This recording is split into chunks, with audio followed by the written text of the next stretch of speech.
गुरुर्ब्रह्मा गुरुर्विष्णु गुरुर्देवो महेश्वर गुरुर्साक्षात् परब्रह्म तस्मै श्री गुरुवे नमः। अवगुण मेरे बाप जी बख्शो गरीब नवाज, जो मैं पूत कपूत हूँ तो पिता कहो लाज। सियावर राम जय जय राम, मेरे प्रभु राम जय जय राम।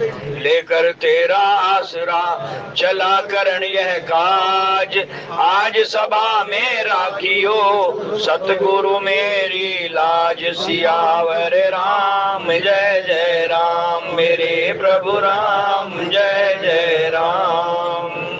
श्री गुरु चरण सरोज रज निज मन मुकर सुधार, वर्णौ रघुवर विमल यश जोदायक फल चार। सियावर राम जय जय राम, मेरे प्रभु राम जय जय राम।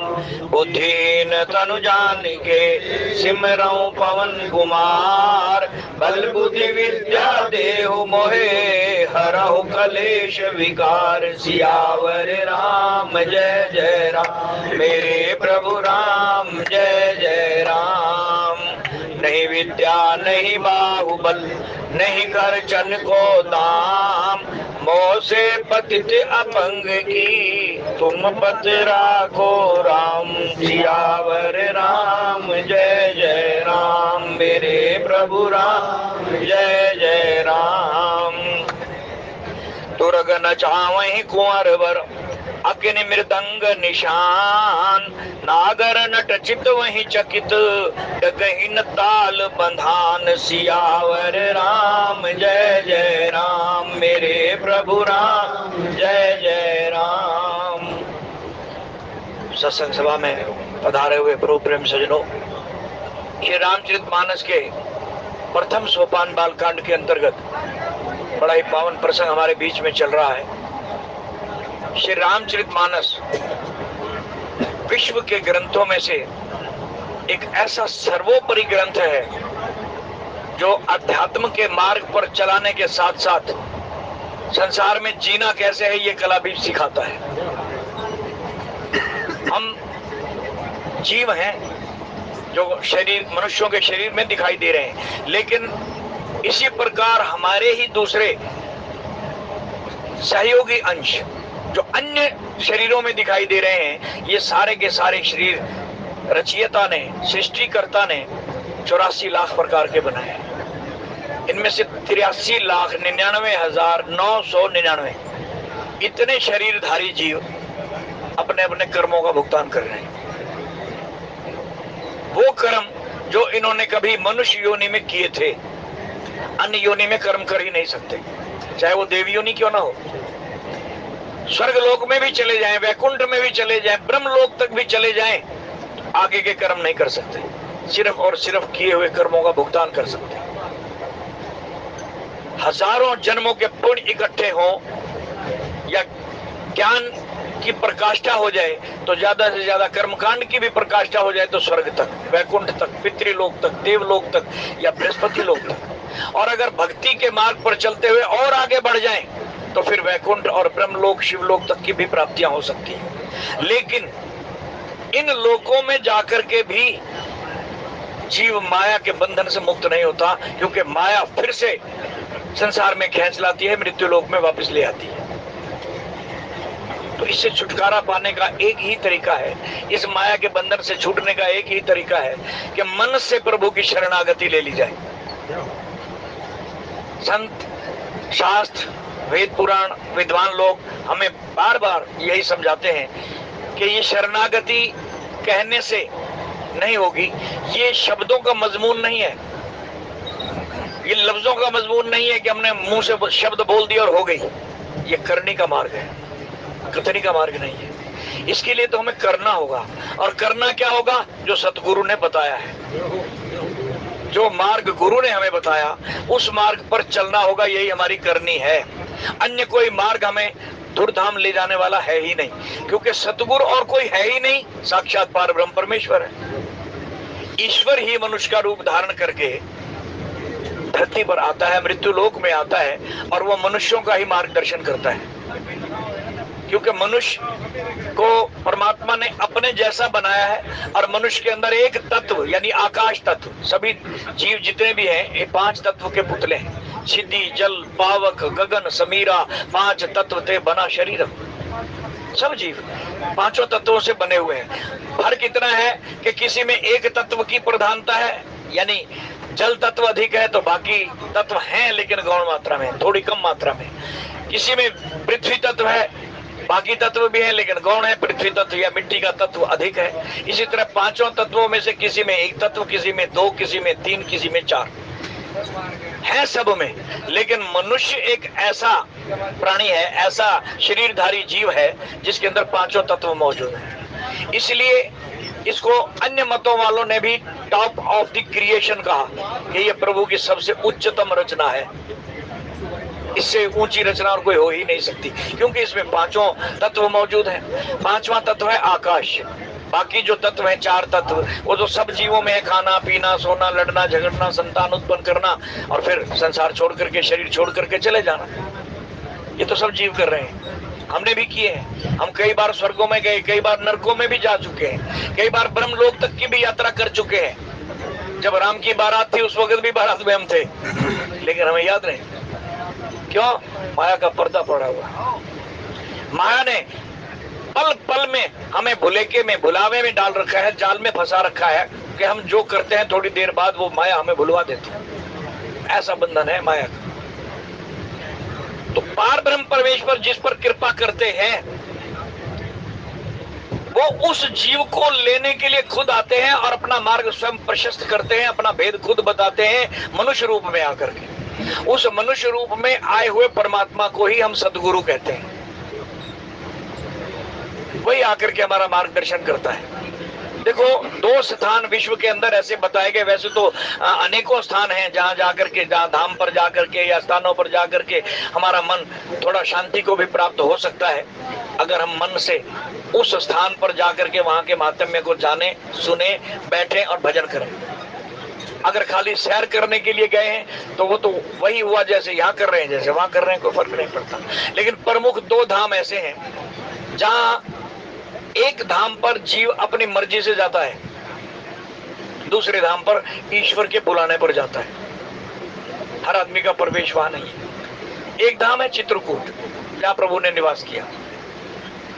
चित्रकूट में बस रहे रहीमन अवध नरेश, रहीम जी ने लिखा दोहा।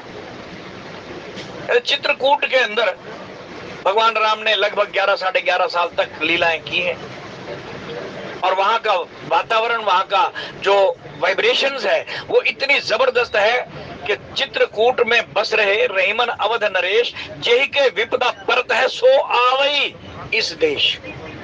वही जीव जाता है जिस पर मुसीबत पड़ती है, जिसकी समस्याओं का कोई हल कहीं नहीं मिलता, संसार के जो है झमेलों में उलझ जाता है, कोई समस्या का हल नहीं मिलता।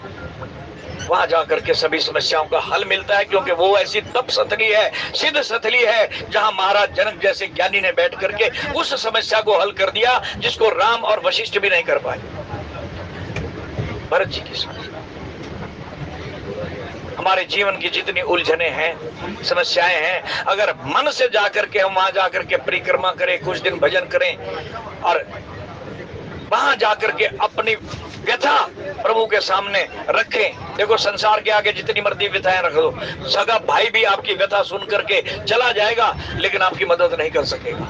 वो बात अलग है कि औपचारिकता मात्र दुनिया दिखावे के लिए थोड़ी देर के लिए कर दे, पुत्र भी नहीं कर सकेगा, पति पत्नी भी एक दूसरे की मदद नहीं कर सकते, और हो सकता है कि थोड़ी धन दौलत से भले ही कर दें, शारीरिक रूप से सेवा भी कर दें, लेकिन जो वास्तविक मदद है वो सिवाय राम की और कोई नहीं कर सकता। और वो मदद है जीव को अपने घर वापस ले जाना, जहां से हम निकले हैं, जहां से जीव चला है, बिछुड़ा है, जहां से वो विमुख हुआ है। जब से हम राम के विमुख हुए हैं, ब्रह्म से विमुख हुए हैं, कब से? जब से माया ने हमें जकड़ा है। हम माया के सम्मुख हो गए, ईश्वर से विमुख हो गए, और वो हमारी इंतजार कर रहा है, बाहें फैलाए तैयार खड़ा है कि जब मेरे ये मेरा बेटा, मेरा ये बच्चा, मेरा ये जीव, मेरा ये अंश मेरे सम्मुख होएगा, मैं इसको अपने गले लगा लूंगा। सम्मुख होए जीव मोए जभी, नासई कोटि अग जन्म ते ही तभी। एक बार सम्मुख तो हो जाए, एक बार सामने तो आए, एक बार दिल से मुझे याद तो कर।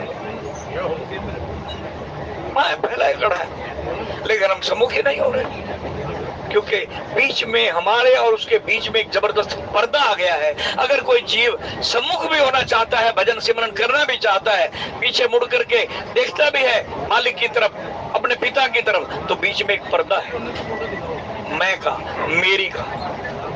अंतर अलख न जाए लखिया विच पर्दा हो मैं पाई। वो पर्दा, वो माया का पर्दा है। कोशिश करने के बावजूद भी माया हमारा मुंह उधर से फिर अपनी तरफ घुमा देती है, कोई ना कोई ऐसी अड़चन डाल देती है कि भजन सिमरन में बैठा हुआ जीव भी कोई ना कोई ख्याल ये माया ऐसा उत्पन्न कर देती है कि फिर इसका मन भटक जाता है। ऐसे में कैसे कल्याण होगा? करोड़ों अरबों असंख्य जन्म हमारे बीत गए, कई कल्प हमारे बीत गए उससे बिछड़े हुए, लेकिन आज तक हम उसके सम्मुख नहीं हो सके। अगर उसके सम्मुख हो गए होते तो आज हम यहाँ ना बैठे होते। हम यहाँ इन शरीरों में बैठे हुए हैं तो इतने कल्पों से हम उसके विमुख हुए बैठे हैं और माया के सम्मुख हुए बैठे हैं। कदम कदम पर माया हमारा मार्गदर्शन कर रही है, बीच में ये माया है। इससे बचने का एक ही उपाय है कि सद्गुरु रूप धारण करके, मनुष्य रूप धारण करके परमात्मा इस धराधाम पर मृत्यु लोक में आया है और अपने घर पहुंचने का सीधा सरल मार्ग बता रहा है, और वो मार्ग है नाम भक्ति। कलयुग में तो विशेष तौर पर नाम की भक्ति ही श्रेयस्कर है, श्रेय का मार्ग बता रहा है, और हम पड़े हुए परे के मार्ग पर। इन चीजों का, इस सही रास्ते का पता गुरु ही बता सकता है। अब शर्त क्या है? सतगुरु वेद वचन विश्वास। विश्वास तो करना पड़ेगा गुरु पर। विश्वास ही नहीं करेंगे तो फिर इसी तरह भटकते रहेंगे जैसे अब भटक रहे हैं। तो वो पार ब्रह्म परमेश्वर हमारे बीच में गुरु बन करके, हमारा मार्गदर्शक बन करके, मनुष्य का चोला धारण करके आता है, जबकि उसके अपने कोई कर्म नहीं होते। वो हमारे कर्मों को अपने सिर पर उठा लेता है, हमारे कर्मों का भुगतान करवा करके, माया का कर्ज चुकवा करके सीधा धुरधाम ले जाता है। जैसे कोई गारंटर हमारी किसी लेनदार की गारंटी उठा ले, इससे तूने 1000 2000 जो लेने हैं मैं दूंगा, इसको छोड़ दे, तंग मत किया कर। तो वो व्यक्ति जो हमें रोज तंग करता था, पैसे मांगता था, अब मांगने बंद कर देगा। काल भी हमें तंग कर रहा है, हमारा एक एक कर्म का हिसाब मांग रहा है। और अगर कृपा करके वो सतगुरु हमें मिल जाए, तो जिनको सतगुरु पूरा मिलिया तिनका लेखा निबड़िया। लेखा माने हिसाब, उनका कर्मों का हिसाब ही खत्म हो जाता है जिनको पूरा सतगुरु अपने शरण में ले ले। और ये पूरा सतगुरु कौन है? राम, ईश्वर, परमात्मा। तो पहला धाम राम के निवास का, लीला का जो है चित्रकूट धाम है, जहां जीव अपनी व्यथा लेकर के जाता है और परमात्मा की शरण में मन से जब शरणागति ले लेता है, तो वहां जनक जैसे ज्ञानी जिन्होंने सिद्धियां प्राप्त की, साधनाएं की, उनकी वो तपस्थली, सिद्धि स्थली चित्रकूट हमारी सभी मानसिक समस्याओं का हल कर देती है। तुलसीदास जी इस बात के गवाह हैं, प्रमाण हैं, जिन्होंने ये मानस लिखी। कहते मेरे ऊपर भी जब जब मुसीबत आती है, संसार मुझे तंग करता है, तो मैं कहाँ जाता हूँ? बोले एक ही जगह है जहाँ जाकर के मेरी सभी समस्याओं का हल मुझे मिल जाता है, मेरे सवालों के जवाब मिल जाते हैं, मन को शांति मिल जाती है, और वह है चित्रकूट। चित्रकूट की महिमा गाते लिखते हैं कि ये संसार नाग है, काला नाग, सांप की तरह है ये, जग भुजंग, और मैं क्या हूं? बोले मैं नेवले की तरह हूं। नेवले और सांप की लड़ाई बड़ी मशहूर है, आपने सुनी होगी, देखी भी होगी कई जगह। जग भुजंग तुलसी नवल टसत प्राण हर लेत। जब ये सांप मुझ रूपी नेवले पर, यानी तुलसी रूपी नेवले पर भारी पड़ जाता है और ये मुझे डंक मारता है, तो मुझे माया का जहर चढ़ जाता है। इस संसार रूपी नाग की माया का जहर चढ़ जाता है, और जब जहर चढ़ता है तो नेवला क्या करता है? नेवले के अंदर परमात्मा ने, ईश्वर ने एक ऐसी ग्रंथि उसके अंदर रखी है, ऐसा गुण उसको दिया है कि वो एक बार मैदान छोड़ करके भाग लेता है, और उसको एक बूटी की पहचान है कि इसको सूंघने से जहर उतर जाता है। ये पहचान, ये गुण ईश्वर ने उसके अंदर रखा है, और वो नेवला जाकर के उस जंगल में उस बूटी को सूंघता है, फिर आकर के मुकाबला करता है और एक दिन सांप को मार डालता है। तुलसीदास जी ने बड़ा सुंदर दृष्टांत दिया, बोले जग सर्प तुलसी नवल, जग भुजंग तुलसी नवल ड्रसत प्राण हर लेत, चित्रकूट एक औषधि सेवत होत सचेत। जब मैं वहां जाता हूँ, प्रभु के चरणों में थोड़ी देर बैठ करके भजन करता हूँ, सिमरन करता हूँ, अपनी व्यथा उसके सामने रख देता हूँ, तो मेरा वो संसार का डंक मारा हुआ जहर उतर जाता है, मेरा मन निर्मल हो जाता है और मैं फिर रचना शुरू कर देता हूँ, फिर लेखनी मेरी उठ जाती है। तो हमारी भी सब जीवों की लड़ाई संसार के साथ है, और इसमें से निकलना कैसे है? व्यवहारिक दृष्टि से वो राम, वो पार ब्रह्म परमेश्वर गुरु बन करके हमारे बीच में आया, अयोध्या में महाराज दशरथ के यहाँ उसने किए हुए कई जन्मों के दिए हुए वचन पूरे किए और आगे भी करने जा रहा है, लीला कर रहा है। यदि भी प्रभु की किसी भी लीला का हमें डिबेट में पढ़ करके उसके ऊपर तर्क वितर्क नहीं करने चाहिए, आनंद लेना चाहिए, आनंद। ये मत सोचो कि ये किस तरीके से नागपाश में बंद गया मेघनाथ के द्वारा, विचार मत करना इसमें, बस लीला का आनंद लो, प्रभु की लीला को देखो। इसी लीला को देख करके महात्मा गरुड़ भ्रमित हो गए थे, भगवान की विरह लीला को देख करके मां जगत जननी सती भ्रमित हो गई थी। सोने के हिरण के पीछे दौड़ने की योजना बनाते हुए देख करके महाविद्वान पंडित ज्ञानी, चार वेदों का ज्ञाता टीकाकार पंडित भ्रमित हो गया था कि भगवान हो ही नहीं सकता, जिसको यही पता नहीं कि सोने का हिरण होता भी है नहीं, परीक्षा के लिए आया, जयंत परीक्षा के लिए आया। तो ईश्वर परीक्षा का विषय नहीं है, तर्क वितर्क का भी विषय नहीं है, सिर्फ समर्पण भाव से मन वचन कर्म से उसकी लीलाओं को सुनो और आनंद लो, तर्क वितर्क मत करो, क्योंकि पता नहीं किस कल्प में कौन सी लीला प्रभु ने की है। और गोस्वामी जी ने सब कल्पों की कथाएं इसमें रखी हैं। जब पार्वती ने पूछा भगवान शंकर से कि राम जन्म के कारण क्या है, हेतु तो बताइए, तो भगवान शंकर ने एक ही लाइन में बात खत्म कर दी, राम जन्म के हेतु अनेका, अति विचित्र एकता एका। एक जन्म है कोई राम का, अनेक अनेक बार अवतार लिया है राम ने। अनेक का मतलब जिसकी कोई संख्या नहीं है, 10, 20, 40 हजार, लाख, 2 लाख बताऊं, इतनी संख्या नहीं है। इससे भी कई गुना ज्यादा राम के अवतार हुए हैं, लेकिन मैं सबका बयान कैसे करूं?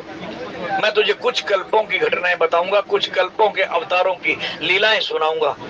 और सुनाई कुछ कल्पों, एक कल्प में जो है जलंधर नाम का राक्षस रावण बना, तो उसके लिए प्रभु को राम रूप धारण करके आना पड़ा। एक में प्रताप भानु नाम का राजा रावण बना, तो उसके लिए आना पड़ा। एक कल्प में जय विजय का उद्धार करने के लिए राम बन करके राम के रूप में आना पड़ा। एक कल्प में तो देवी तेरे गुरु के कारण आना पड़ा, नारद का श्राप स्वीकार कर आना पड़ा। तो कुछ कल्पों की कथाएं सुनाई है, या हर कल्प की या हर युग की कथा नहीं सुनाई, लेकिन गोस्वामी जी ने कह दिया कि मैंने नाना निगम पुराणा नाम, शास्त्रों में पुराणों में जहां जहां से मुझे जो जो प्रसंग मिला, जो जो लीला पढ़ने सुनने को मिले, विद्वानों से जो सुना, मैंने इसी में संकलित कर दिया। मुझ पर कोई शंका भी ना करना, ये मेरे विचार नहीं है, संतों के, शास्त्रों के, वेदों के, पुराणों के विचार हैं जो मैंने संकलित किए हैं। और इसमें अगर किसी को मेरी बात समझ में ना आए तो ये सोच करके माफ कर देना कि मैं कोई कवि नहीं हूँ, ना कोई चतुर व्यक्ति हूँ, मैं तो दास हूँ। मुझसे जैसा कहलवाया जा रहा है, जैसा लिखवाया जा रहा है, मैं वैसा कर रहा हूँ, वैसा लिख रहा हूँ। तो आज वही प्रभु राम, दूसरा मैंने प्रदेश बताया कि जहां हम बुलाए जाते हैं, चित्रकूट पर हम अपनी व्यथा लेकर के जाते हैं, जीव जाता है अपनी समस्या लेकर के। लेकिन एक धाम ऐसा है जहां जीव को खुद बुलाया जाता है, जिस पर उसकी कृपा हो जाए वही वहां पहुंच सकता है, वरना सैर करने के लिए तो लाखों रोज जा रहे हैं, करोड़ों जा रहे हैं। लेकिन कोई कोई बिरला जीव है जिसको वहां बुलाया जाता है, और वो धाम है शिव की नगरी काशी।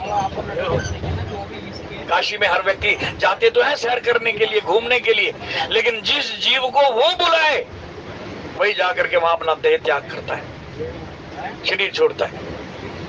हमारे जावा जी को बुलाया गया, काशी से निकल पड़े थे, आगे 150-200 किलोमीटर तक भी आगे चले गए थे ट्रेन में बैठ करके। एक बहाना बना एक्सीडेंट का, थोड़ी सी चोट का, कहने लगे नहीं नहीं मैं ठीक हूँ, चलो आगे। अयोध्या जा रहे थे राम के दर्शन करने के लिए, वापस बुला लिया, वापस बुलाया गया। 150-200 किलोमीटर के सफर करने के बाद वापस काशी में आए और वहां आकर के शरीर त्याग।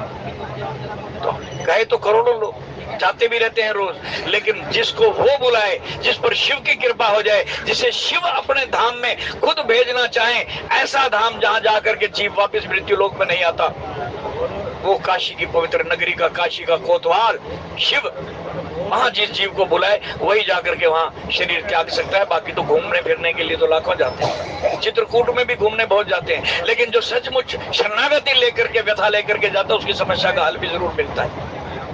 ये दो धाम ऐसे हैं। तो आज वही पार ब्रह्म परमेश्वर जीव का कल्याण करने के लिए हमारे बीच में मनुष्य का चोला धारण करके आया है। हमें बता रहा है कि हमारा जन्म लेने के बाद मनुष्य का कर्तव्य क्या है। उसने शिशु रूप में अपना अवतरण किया, स्वयं को निर्मित किया, गर्भ से जन्म नहीं हुआ बल्कि प्रकट हुए। भय प्रकट कृपाला दीन दयाला कौशल्या है, प्रकट बालक रूप में, और दर्शन किस रूप में दिए? दिव्य रूप में, प्रकाश पुंज में, एक ज्योतिर्मय प्रकाश, हाथ में शंख चक्र गदा पद्म धारण किए हुए, कंधे पर धनुष धारण किया हुआ, पीछे तरकश लिए हुए, एक ऐसा प्रकाश पुंज दिखाई दिया जैसे सिनेमा के पर्दे पर या टीवी के पर्दे के अंदर आप देखते हैं वो प्रकाश, वो पुंज दिखाई दिया। और जब उसको देखा तो माँ कौशल्या ने हाथ जोड़ दिए, कहेंगे देव आप कौन है? कहेंगे देवी मैं वही हूँ जिससे तुमने वरदान मांगा था और मुझे पुत्र रूप में मांगा था। कहने लगा अच्छा तो फिर पुत्र रूप में आओ ना, बाप बन करके क्यों आ गए? जब मांगा ही पुत्र रूप में था तो पुत्र बन जाओ। तो कहने लगे क्या करूं, कैसे बनूं? कहने लगे छोटे से बालक बन करके आओ। बच्चा तो छोटा होता है और आप तो बाप बन करके खड़े हुए हैं। आपके अंदर मैं देख रही हूँ आपके रोम रोम प्रति लागे, 2 4 10 20 लाख नहीं, कोटि कोटि ब्रह्मांड आपके सब रूप में मैं देख रही हूँ। एक एक रोम में करोड़ों करोड़ों ब्रह्मांड है। क्या मैं इस रूप में आपको बालक बना करके गोद में खिला सकूंगी? मुझे तो वो बच्चा चाहिए जो मैंने मांगा था, सोई सुख सोई गति सोई निज चरण स्नेह सोई विवेक सोई रहनी प्रभु कर कृपा हम ही देव। मैंने तो ये मांगा, तो मुझे तो मातृ सुख चाहिए। भगवान ने कहा ठीक है हम बालक बन जाते हैं। चतुर रूप वो दिव्य स्वरूप उठा लिया और फिर प्रगट भय, दिव्य रूप में प्रकट हुए थे, बालक रूप में बच्चा बन करके साथ में लेट गए। ले माँ मैं बच्चा बन गया। कहने लगी ऐसे थोड़ी होता है, बच्चा तो रोता है, रोना भी पड़ेगा। भक्त जैसे नचावे उद्धव में वैसे नाचता हूं, उद्धव में भक्तों के पीछे पीछे चलता हूं। क्यों चलते हो? इसलिए कि भक्तों के चरणों की जो धूल है वो आकाश में उड़े और मेरे ऊपर पड़े, मैं धन्य हो जाऊं। भक्तों की चरण धूलि में नहाने के लिए, उस धूल में अपने आप को सानने के लिए, उसमें धस जाने के लिए मैं उनके पीछे पीछे चलता हूँ, गौओं के पीछे चलता हूँ। वो धूलि मेरे ऊपर पड़े, मेरे भक्तों की मेरे ऊपर मेरी धूलि पड़े। अब जैसे भक्त नचावे तो मैं नाचता हूँ। अनेकों लीलाएं हैं, भक्तों ने कैसे कैसे नचाया। केवट की लीला आपने देखी, कैसे नचा रहे हैं, किस तरह गोपियां नचाती हैं। अनेकों लीलाएं आप निरंतर सुनते रहते हैं। आज कौशल्या ने भी, भक्त है कौशल्या क्योंकि उसने भक्ति भी मांगी थी, सुख भी मांगा था। सोई रहनी सोई भक्ति प्रभु कर कृपा हम ही दे। भक्त भी है और विवेक भी जागृत है कि आप दिव्य पुरुष हो, आप पार ब्रह्म परमेश्वर हो, ये ज्ञान भी है। तो बोले क्या करूं? अब भक्त की इच्छा है कि आप बालक बनो, बालक बन गए। बोले रोदन रो तो सुनी वचन सुजाना रोदन ध्यान। देखो जिसकी जरा सी नजर फिर जाए तो करोड़ों ब्रह्मांड पैदा होए और मिट जाए, पल पल में करोड़ों ब्रह्मांड उत्पन्न होए और खत्म हो जाए। आज वो बालक बन करके माँ के कहने पर, भक्त के कहने पर रो रहा है, रोदन था। ऐसी लीलाओं का आनंद लिया जाना चाहिए, तर्क वितर्क नहीं, क्योंकि हम अल्पजीवी, हम जीव जो है अल्प बुद्धि वाले हैं और उसकी लीलाएं तो सागर हैं, समुद्र हैं। वो करुणा निधान है, कृपा निधान है, कृपा का सागर है। वो सागर हमारी इस छोटी सी बुद्धि रूपी कटोरी में नहीं समा सकता। इसलिए हम कौन होते हैं जो उसकी लीलाओं पर तर्क वितर्क करें? और वैसे भी संत हमें जो है व्यंग्यात्मक रूप से इसे ही कहते हैं, पी फॉर पॉलिटिक्स और पी फॉर परमार्थ। इन दोनों में बहस नहीं करनी चाहिए, ना पॉलिटिक्स में ना परमार्थ में बहस नहीं करनी चाहिए। जो जैसा कह रहा है सुन लो, अपना ज्ञान अपने अंदर उजागर करके अपने आत्मा को, अपने मन को उस ज्ञान के साथ साथ चलाओ, बहस मत करो। तो यहाँ प्रभु ने लीला की है, बालक रूप में पैदा होकर के, जन्म लेकर के, अवतरित होकर के लीलाएं शुरू की हैं। और जब थोड़े से बड़े हुए, यद्यपि भगवान को बहुत सी, माँ कौशल्या को दिव्य लीलाएं भी दिखाई हैं, बाल लीलाएं भी दिखाई हैं, लेकिन आगे चल करके जो हम मनुष्यों के लिए उन्होंने लीला की, पहली लीला क्या है? प्रातः काल उठ कर रघुनाथा, माता पिता गुरु ना वही माता।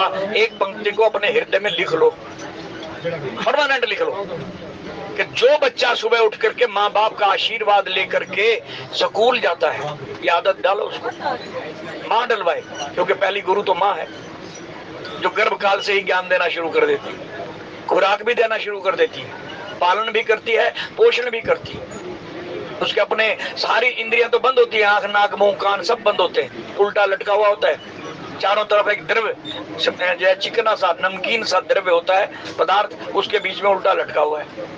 वो तो अपने किसी भी मुंह से, नाक से ना सांस ले सकता, ना आंख से देख सकता, ना मुंह से खुराक ले सकता।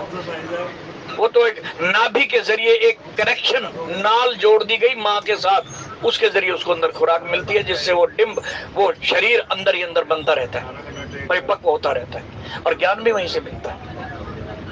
प्रमाण चाहिए तो मानस पढ़ के देख लो, भागवत पढ़ के देख लो कि किस तरह प्रहलाद को गर्भ के अंदर ज्ञान मिल गया, गुरु का मंत्र मिल गया, किस तरह परीक्षित को गर्भ काल में ही दिव्य दर्शन हो गए प्रभु के, और किस तरह अभिमन्यु को चक्रव्यूह तोड़ने की कला गर्भ में ही मिल गई। अनेकों उदाहरण। तो माँ पहली गुरु है। जैसे ही बच्चा थोड़ा सा तुतला तुतला बोलने लगे और घर के मेंबरों की पहचान होने लगे कि हाँ ये मेरा दादा, ताया, चाचा, मामा, बड़े भाई, भाभी इत्यादि हैं, तो माँ अंगूठा पकड़ करके, उंगली पकड़ करके उसको चलाने की प्रैक्टिस भी करवाए, अपने पैरों के ऊपर खड़ा कर लेती है माँ, और चलती खुद है, और बच्चे को लगता है कि मैं चल रहा हूँ, उसके दोनों हाथ उसने पकड़े हुए होते हैं, चलना सिखाती है। साथ साथ उसको कहे कि ये दादाजी हैं, ये दादी जी हैं, ये पापा हैं तेरे, ये फलाने हैं, इनके आगे नमस्कार कर, इनके चरण छू, आशीर्वाद लेने की आदत बचपन से डलवाए। ये माँ का फर्ज है, वो पहली गुरु है, क्योंकि माँ ही परमात्मा है भाई। पिता का नंबर दूसरे जगह पर आता है। वेदों ने की है स्तुति। वेद क्या है? भगवान की वाणी ही तो है, भगवान के मुख से निकले हुए श्वास ही वेद है। और वो वेद क्या कह रहे हैं? तो हमें वो माता च पिता, तो हमें तू ही मेरी माँ है, तू ही मेरा पिता। सबसे पहले माँ को याद किया वेदों ने भी, भगवान की वाणी ने, भगवान के अंदर से निकली हुई वाणी ने सबसे पहले माँ को याद किया, तू ही मेरी माँ है। क्यों? क्योंकि तू ही मुझे संसार में लाने वाली, पालने वाली और आगे का मार्गदर्शन करने वाली। तो माँ का क्या फर्ज बनता है?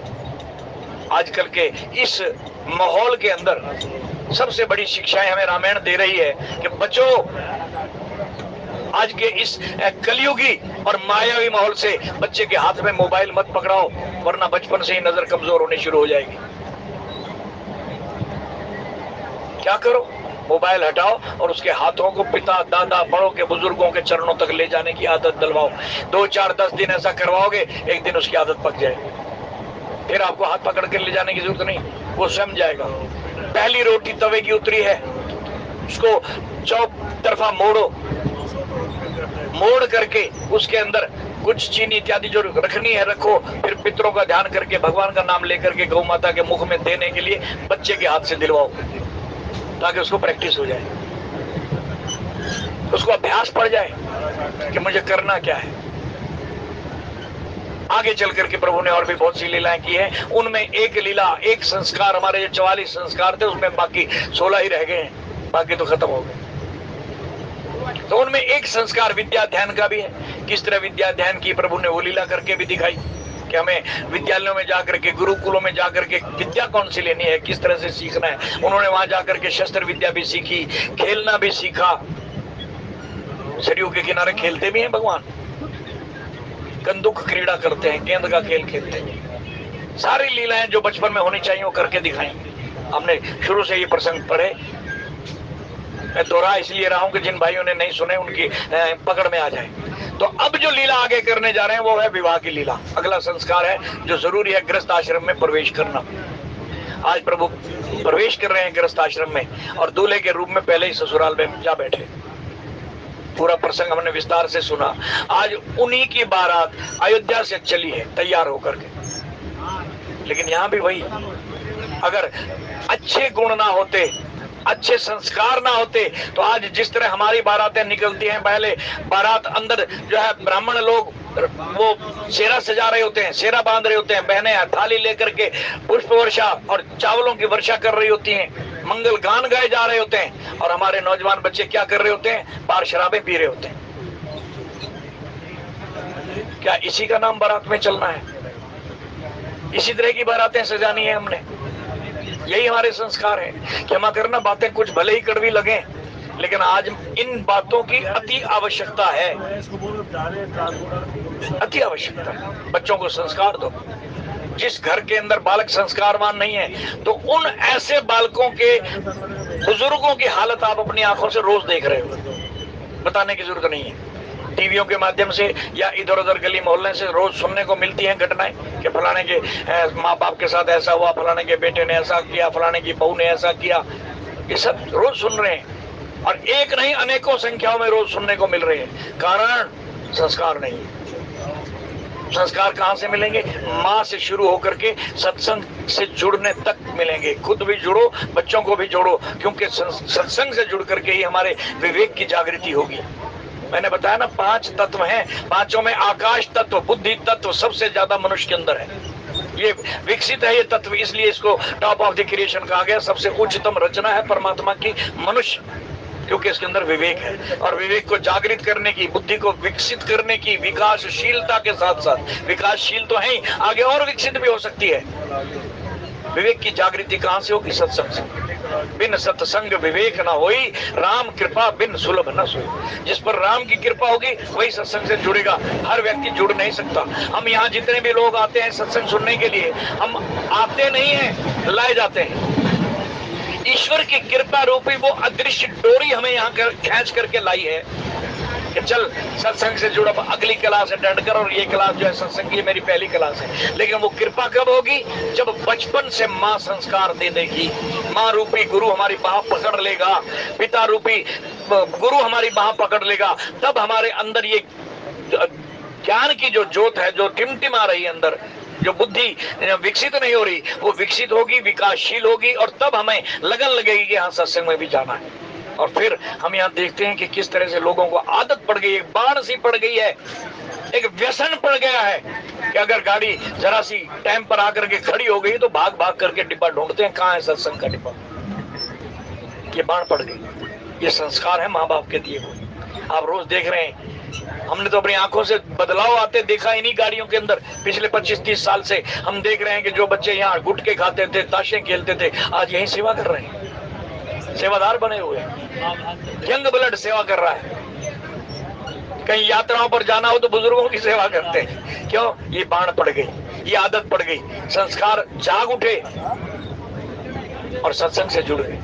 तो ये संस्कार माँ से होते हुए गुरु के माध्यम से आज भगवान खुद करके दिखा रहे हैं कि किस तरह उन्होंने गुरुओं की सेवा की। और आज हमारे संस्कार में हमारा गृहस्थ आश्रम का प्रवेश कैसे होना चाहिए कि शुभ समय में शुभ स्थान पर बैठ करके सेराबंदी हो और मंगल गान गाते हुए बारात सजाई गई। और गुरु का आशीर्वाद लेने के लिए महाराज दशरथ ने सबसे पहले 2 रथ तैयार करके अयोध्या के बाहर खड़े कर दिए, और दोनों रथ दिव्य रथ थे, दोनों दिव्य रथ मंगवाए गए। एक रथ में पहले गुरु को बिठाया और फिर स्वयं बैठे। और लग कैसे रहे? गोस्वामी जी ने दिव्य दृष्टि से देखा, ऐसे लग रहा था कि मानो साक्षात देव गुरु बृहस्पति के साथ इंद्र आकर के बैठ गया हो। यानी दशरथ जी को इंद्र के साथ मिला दिया और देवगुरु बृहस्पति की जगह पर बिठाया गुरु वशिष्ठ को।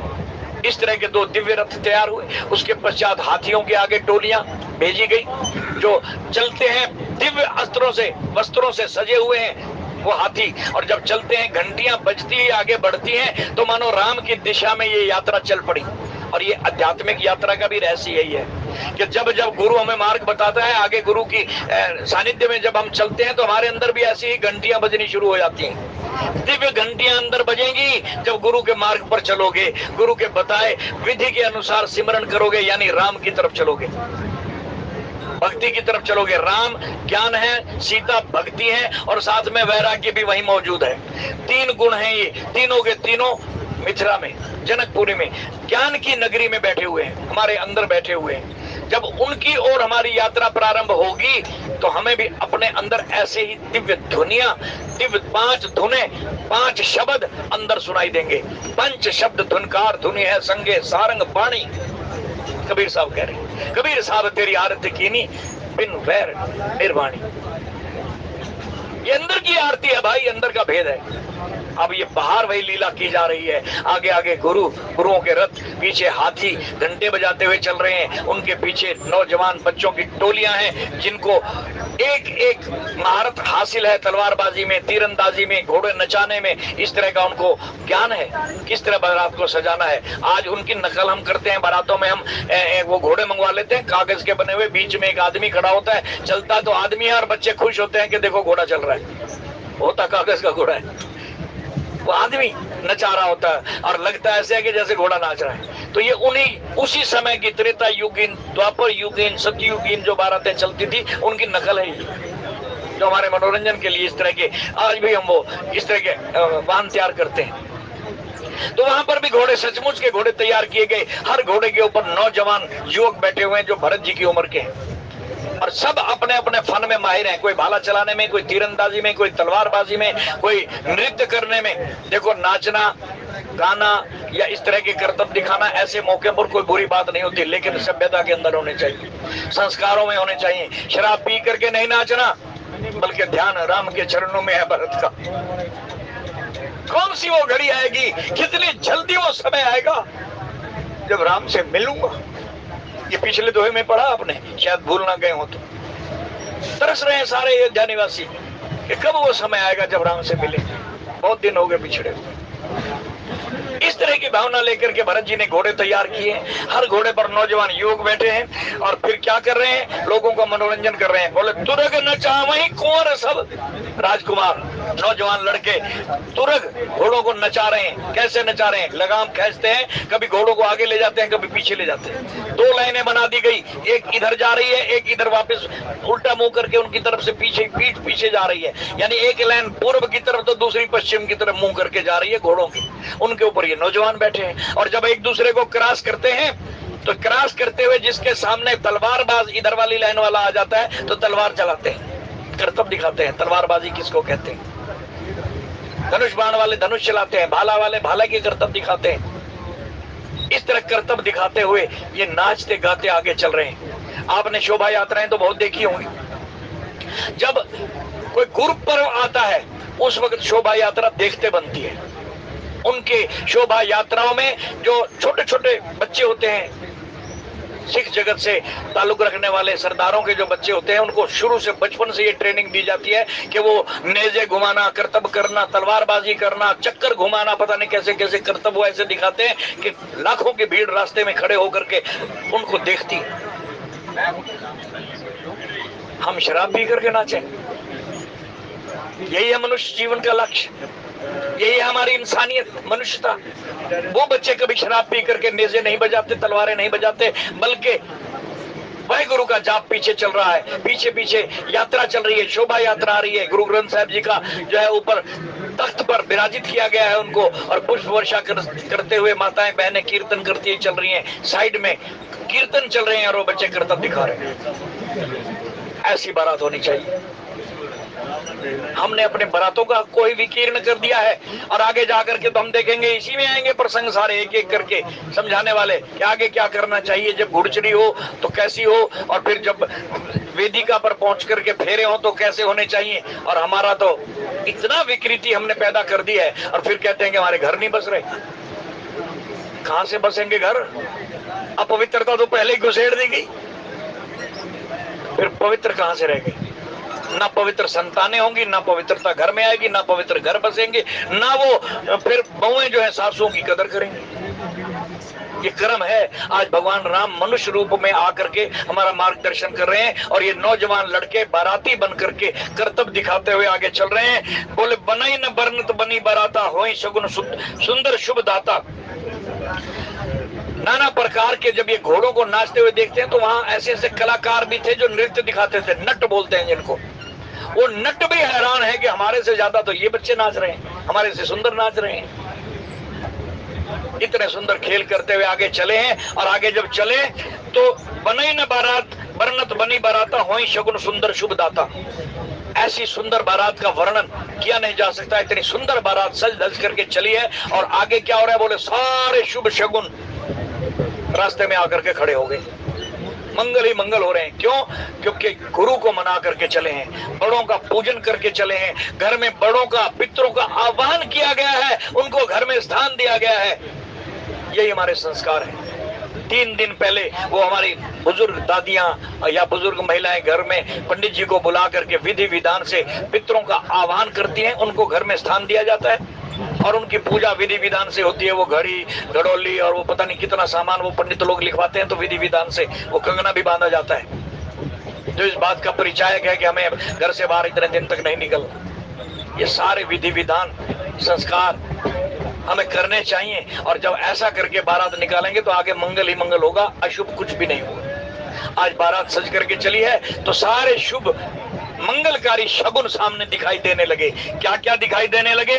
बोले चारा चासु वाम दिशिली। पहला शगुन, नीलकंठ एक पक्षी है जिसका नाम आपने सुना होगा, जिसका गला नीला होता है, बड़ा शुभ पक्षी माना जाता है। हम जब छोटे बच्चे होते थे, स्कूलों से घर की तरफ जा रहे होते थे, कहीं दिखाई दे जाता था तो हम हाथ जोड़ देते थे, कहते नीलकंठ है, हाथ जोड़ते दूर से प्रणाम करते थे। वो नीलकंठ पक्षी सामने दिखाई दिया।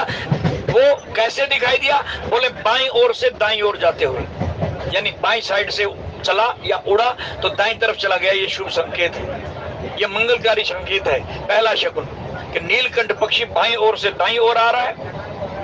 और मनो सकल मंगल कही दे, मानो सारे मंगलों का बयान करता हुआ, गुण गाता हुआ, मंगल का गान करता हुआ वो बाईं ओर से दाईं ओर जा रहा है। शुभ मंगल संकेत है, शुभ संकेत है, शुभ शगुन है। और बोले दाहिन काग सुखेत सुहावा।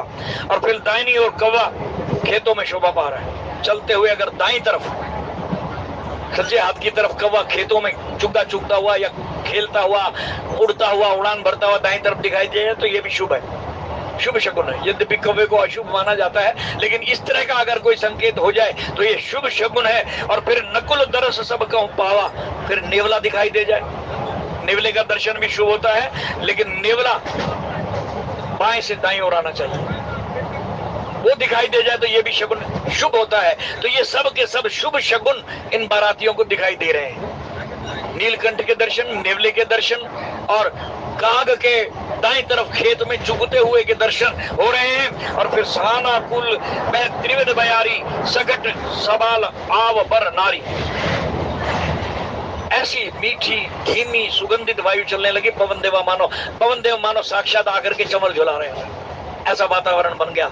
जो शगुन थे वो तो शुभ दिखाई दे ही रहे हैं, प्रकृति भी अनुकूल हो गई, देवता भी अनुकूल हो गए। देवता ऊपर से फूल बरसा रहे हैं और स्वयं पवन देव तो चमर झुला रहे हैं। यानी आंधी नहीं है, आंख फोड़ने वाली हवा नहीं है, मध्यम दर्जे की मीठी मीठी सुगंधित हवा बहने लगी। और सगट सवाल आव बर नारी। और बड़ी इस वातावरण के अंदर नारियां जो हैं, सगट, घट कहते हैं घड़े को, कलश सिर पर धारण किए हुए, भरे हुए घड़े सिर पर हैं और गोद में बच्चा है और गीत गाती हुई सामने से आती हुई दिखाई दे रही। शोभा यात्राओं में आपने देखा होगा, जब जब नगरों में शोभा यात्रा निकलती है तो सुहागिन स्त्रियां घर सिर पर घड़ा या कलश लेकर के चलती हैं आगे आगे, मंगल गान गाती। ये शुभता का संकेत है। ऐसे संकेत दिखाई दे रहे हैं कि नौजवान सुहागिन स्त्रियां घड़ा सिर पर रख करके, जल का भरा हुआ घड़ा और गोद में बालक लेकर के आ रही हैं और मंगल गान गा रही हैं। ये भी शुभ संकेत है। लोहा फिर दास दिखावा। और लोमड़ी घूम घूम करके दिखाई दे रही है, कभी इधर दौड़ती है कभी उधर दौड़ती है, लोमड़ी दिखाई दे रही है। ये भी शुभ संकेत। अगर रास्ते में, जंगल के रास्ते में कहीं जाते हुए, सफर पर जाते हुए लोमड़ी दिखाई दे रही है, ये भी शुभ संकेत उनको दिखाई दे रहा है। सारे ही शुभ संकेत दिखाई दे रहे हैं। बोले सुरभि सन्मुख शिशु ही पियावा।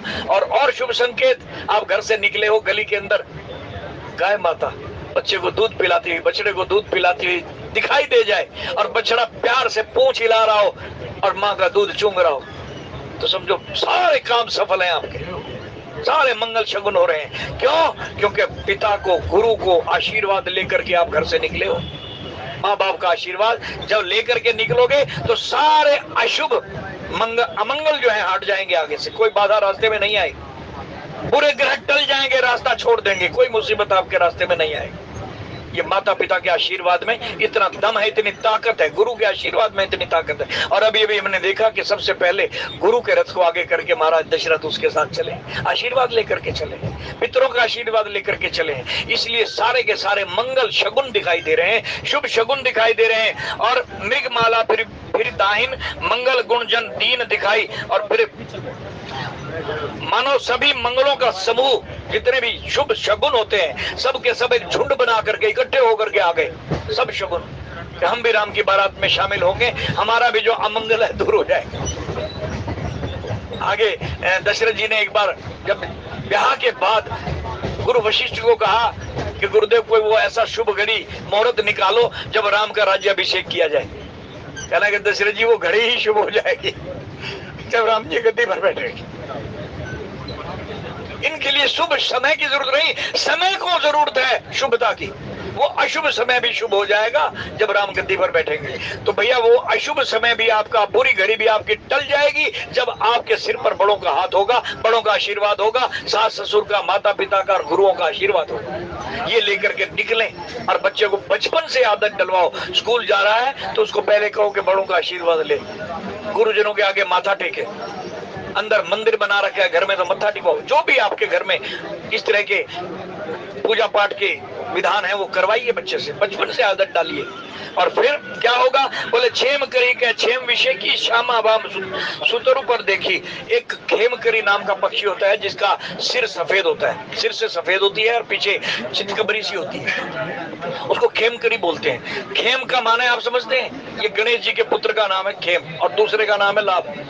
अब जहां व्यापारी लोग जब बही खाता बनाते हैं ना तो वो स्वास्तिक का निशान बनाते हैं और उसके ऊपर एक तरफ लिखते हैं खेम, एक तरफ लाभ। यानी लाभ और खेम ये दोनों उनके गणेश जी के पुत्र हैं, सिद्धिदाता के, और रिद्धियां सिद्धियां उनकी पत्नियां हैं। ये शुभ संकेत है। तो खेम करी जो लाभ करने वाली, शुभ करने वाली, वो चितकबरी सी सफेद सिर वाली, जिसको हमारी देसी भाषा में तो काबर भी कहते हैं, वो दिखाई दे रही है। और काली काबर जो है वो बाईं तरफ दिखाई दे रही है, उल्टी तरफ बैठी है। तो ऐसे शुभ संकेतों के साथ ये बारात चली है। क्षेम करी के क्षेम विषय की श्यामा वाम सुतरु पर देखी। श्यामा यानी काली काबर, वो दूसरे पेड़ पर बाईं तरफ बैठी हुई है। और शुभ संकेत देने वाली काबर जो है चितकबरी काबर या लाल काबर या सफेद सिर वाली वो चिड़िया खेमकरी जिसको बोलते हैं, वो कुशल मंगल करने वाली दाईं तरफ बैठी हुई है। सन्मुख आयु तधी अरु मीना करु पुस्तक दुई विप्र प्रवीणा। और फिर आगे सामने ब्राह्मण लोग जो है दूध और दही और मछली, मछली खाने के लिए नहीं भाई, कहीं कहोगे गोस्वामी जी ने लिख दिया मछली तो मछली लेकर के चलना है। यहाँ मछली प्रदर्शन का एक सुंदरता का प्रतीक है। जो छोटी छोटी मछलियां आप घरों में जार में भी पाल के रखते हैं कई लोग, वो एक मनोरंजन के लिए है, खेलने के लिए है, खाने के लिए नहीं। जो लोग इस तरह का आहार करते हैं, हो सकता है किसी प्रदेश का आहार ऐसा रहा हो, मजबूरी रही हो उनकी।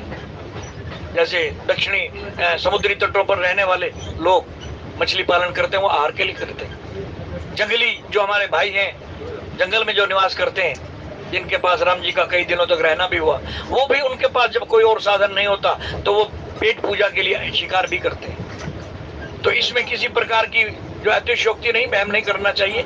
जो जिसको परमात्मा ने आहार बख्शा है और उसको उसी प्रकार वहीं जन्म देगा कि तूने इतने पशुओं का मांस खाना है, क्योंकि तू इतने जन्मों में इनको खिला चुका है, उसका हिसाब किताब होना है। क्षमा करना, हम मनुष्य हैं। हम अगर अपने हाथ से अपने पेट भरने के लिए किसी का भी अहित करते हैं, किसी जानवर की हत्या करते हैं, तो जब तक उसकी एक एक बोटी का हिसाब नहीं दे देंगे उतने जन्म हमें लेने पड़ेंगे हिसाब चुकता करने के। किसी का पैसा लेकर के हम मर गए, चुकता नहीं किया, नीयत खराब हो गई, तो अगले जन्मों में गधा घोड़ा बन करके, बैल बन करके, उसकी सवारी बन करके आना पड़ेगा। महाराज दशरथ की मृत्यु में शोक सभा में गुरु वशिष्ठ ने कहा है, ये जो मैं कह रहा हूं मैंने नहीं कहा। वो कह रहे हैं कि दशरथ जी शोक करने के काबिल नहीं है, दशरथ के मरण पर शोक मत करो। बोले क्यों? कहने लगे शोक तो, अफसोस तो उसका करो जो किसी का खा के मर गया, वापस लौटाया ही नहीं, नीयत खराब हो गई। उसका सोचो, उसका शोक करो कि कहां जाएगा, क्या गति होगी इसकी, कौन से नरकों में जाएगा, उसका अफसोस करो। जो अपनी धर्म पत्नी विदुषी नारी के होते हुए परस्त्रीगामी हो गया, उसका अफसोस करो। अफसोस करने लायक तो ये लोग हैं। दशरथ जी अफसोस करने लायक कहाँ है? उनको तो मार्गदर्शन दिया है, जो उन्होंने उस मार्ग पर चलो, और जिसके राम लक्ष्मण जैसे बेटे हो, भरत शत्रुघ्न जैसे बेटे हो, भरत जी उसका अफसोस नहीं किया जाता।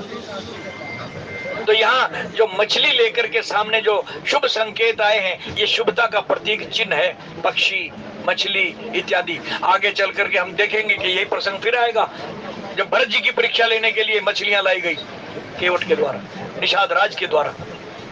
फल फूल भी लाए गए, जो है राजसिक तामसिक सब प्रकार के भोजन उनके आगे रखे गए, उसमें मछलियां भी थी। ये हमारी शुभता का संकेत है कि हमारा जो है सात्विक गुण है, रजोगुण है या तमोगुण है। गुणों के आधार पर ये परीक्षा ली गई थी। आगे चल करके ये प्रसंग आएगा।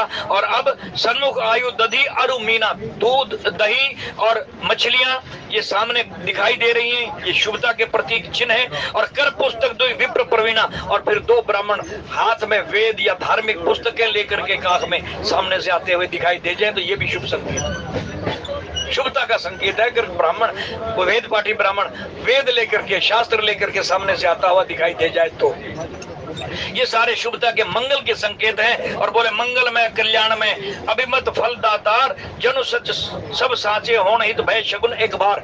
मानो जहां मंगलकारी परमात्मा की, ईश्वर की बारात मनुष्य रूप में लीला को देखने के लिए ये सारे शगुन मनुष्य रूप धारण करके अपने आप को धन्य बनाने के लिए सब शगुन इकट्ठे होकर के आ गए हैं। इसका संकेत हमें तब मिलता है जब रथ पर सवार होकर के भगवान कृष्ण रथ हाँकते हुए जा रहे थे और पीछे अर्जुन बैठा था, कुरुक्षेत्र की ओर जा रहे थे युद्ध करने के लिए। तो सामने उनको एक हिरणी दाएं से बाएं आती दिखाई दी, जबकि बाएं से दाएं जाए, अभी भी पढ़ा ना हमने कि बाएं से दाएं जाए तो शुभ है, और अगर दाएं से बाएं आ जाए तो अशुभ है। तो उनको ऐसा ही दृश्य सामने आ गया, रथ जा रहा है बड़े वेग से दौड़ता हुआ और एक हिरणी दाएं से बाएं तरफ आ गई। तो अर्जुन ने कहा प्रभु ये तो अपशकुन हो गए, ये क्या हुआ? तो यहाँ जो अभी अभी जो दो हमने पढ़ा ना, इसका और उसका मेल कर लेना। यहाँ क्या कह रहे हैं कि बोले शगुन भी शुभ हो गए, अशुभ भी शुभ हो गए। क्यों? क्योंकि ये राम की बारात है।